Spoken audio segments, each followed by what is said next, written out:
मैं हूं आमना इकबाल और आज हम बात करते हैं जनरल इलेक्शन 2024 के बारे में, जिसके बारे में हमने एक रिपोर्ट तैयार की। आइए देखते हैं।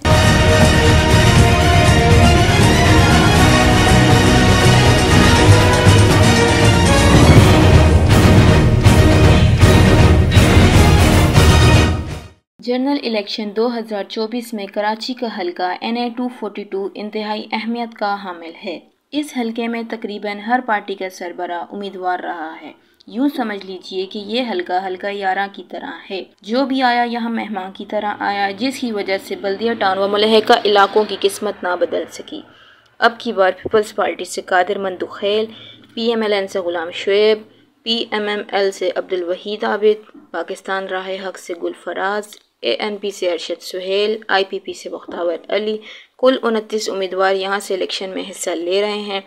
इस हलके में ज़्यादा चांसेस मुस्तफ़ा कमाल और कादिर मंदुखेल के लग रहे हैं।